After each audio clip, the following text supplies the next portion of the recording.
Hello mga ka-sweetheart! Another day, another vlog. So for today's video po, igagawa naman ako ng tortang giniling.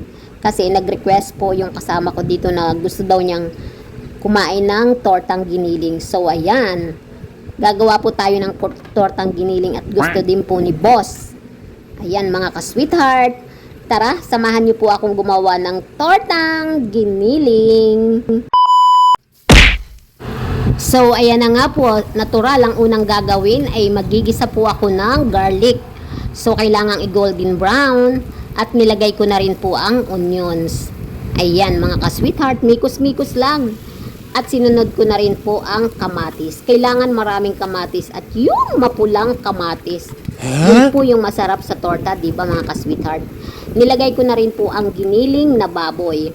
So, kailangan lang lutuin nating mabuti. Ayan, kita naman ninyo oh.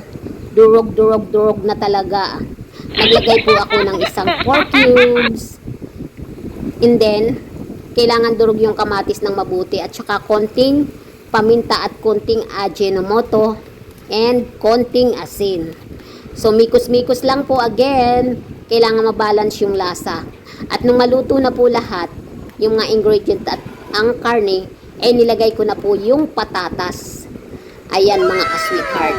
And then, nag-add po ako ng konting water para maluto. So, ayan na nga po at naluto na yung aking giniling. Nilagay ko naman sa isang Tupperware kasi para palalamigin ko muna. Ayan mga ka-sweetheart. Nilagay ko muna siya sa isang disposable kasi pag mainit kasi maluluto yung itlog. So, kailangan ko muna siyang palamigin bago ko siya lagyan ng itlog mga ka-sweetheart. Kaya ayan, nilalagay ko po siya sa isang disposable. Ayan, done. So, ngayon po, magtutorta na ako. So, kailangan kong magbati ng itlog. Ayan, mga ka-sweetheart. Magbabati po ako ng itlog. Oh my God! Po yan. And then, kailangan lang talagang bating-bati, hindi yung buo-buo. Tapos po, maglalagay na po ako ng giniling. Ayan po, yung niluto ko na. Yung pong iba kasi, di ba, pag nagtorta, diretsuhan na hilaw yung giniling. Ako po, niluluto ko talaga yung giniling para hindi siya malansa. Ginigisa ko talaga siya. Ayan, mga ka-sweetheart. So, ayan, binati ko na po siya sa itlog at konting flour or harina. Ayan, haluin lang po nating mabuti para magpantay. Ayan, ready to cook na po tayo, mga ka-sweetheart. Balit po ito yung lunch namin. Ngayon, ang sarap. Tapos, ang terno ko dito ay sopas. Ayan po mga ka-sweetheart. Yan, lalagay na natin siya sa isang kawali. Sabi pa nung kasama ko, ang pag daw nagluto siya ng ganyan, namumroblema siya kung paano ibabaliktad. Madali lang yan.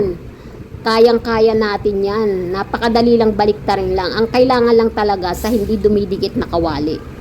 So, ayan, malapit na po siyang maluto. Kailangan lang talaga pag nagtorta, mayroon kang kawaling hindi dumidikit. So, technique lang yung pagbabaliktad niyan. Ayan, mga sweetheart. O, nilalagay ko muna sa isang plato and then, tsaka ko siya babaliktarin. O, diba? Konting utak lang yung ginamit ko dyan. So, hindi siya na-deform, diba? Joke. O, ayan na nga po. At malapit nang maluto ang torta. Masarap po kasi sa torta yung medyo malambot. Tapos, nag-moist. Ay, grabe. The best. So, ayan po, done ang aking torta at i-slicein ko na po siya dahil ready to serve. Kakain na po kami ng lunch. Kayo po mga ka-sweetheart, ano pong ulam nyo?